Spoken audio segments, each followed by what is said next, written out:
নমস্কার বন্ধুরা, কেমন আছেন? নিশ্চয়ই ভালো আছেন। আমি তো ভীষণ ভালো আছি। তাই তো চলে গেছে ঢাকাতে ঘুরতে সবাই মিলে। লোকনাথ মন্দিরে যাব, তাই সুন্দর করে রেডি হয়ে নিলাম। গাড়িতে করে চলে গেলাম ঢাকাতে বাচ্চাদের নিয়ে। চলে আসলাম লোকনাথ মন্দিরে, স্বামীবাগ। বলুন তো কে কে চেনেন মন্দিরটা?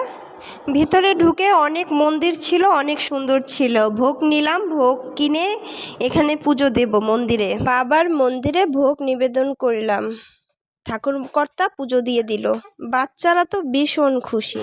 বরমাসায় আগরবাতি মোমবাতি নিয়ে আসছে। বাচ্চারা তো ভীষণ খুশি, আগরবাতি মোমবাতি ধরাবে। এদিকে আমার ছোট রাজকন্যাকে শিখিয়ে দিচ্ছে কিভাবে আরাধনা করতে হয়। মোমবাতি জ্বালিয়ে আরাধনা করতেছিল, বাবা শিখিয়ে দিচ্ছে। বলুন তো ভিউয়ার্স, মন্দিরে আসলে মনটা শান্তি হয়ে যায়, তাই না বলুন? জ্বালিয়ে লোকনাথ বাবার সামনে আরাধনা করতেছিলাম পরিবারের মঙ্গল কামনার জন্য।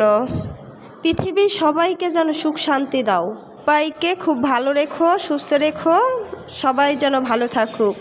মোমবাতি আগরবাতি জ্বালিয়ে তারপরে চলে গেলাম এক এক মন্দির দর্শন করতে। আসলে এত সৌভাগ্যবান আমি, এরকম চোখ জুড়িয়ে যায় মন্দির দেখে। অনেক সুন্দর, যে যে আসে শেষে বুঝতেই পারবে অনেক সুন্দর। এখানে যে কৃষ্ণের প্রতিমাগুলো যে এত সুন্দর দেখে মন জুড়িয়ে যায়, আসলে চোখ জুড়িয়ে গেছে। আমি ধন্য এসব এইখানে এসে। মেয়েরা তো খুব খুশি, একজন পাশে বসে আঁকতেছে, মেয়ে দেখতেছে। মেয়ের আবার আঁকার প্রতি খুব ইচ্ছা, নতুন নতুন ছবি আঁকে। তারপরে পাশে ইস্কন মন্দিরে যে জগন্নাথ দেবকে প্রণাম করে ইস্কনের এক হোটেলে লুচি তরকারি আর ডালবাজি খেয়েছি। ধন্যবাদ। কার কার ঘুরতে এরকম ভালো লাগে মন্দিরে?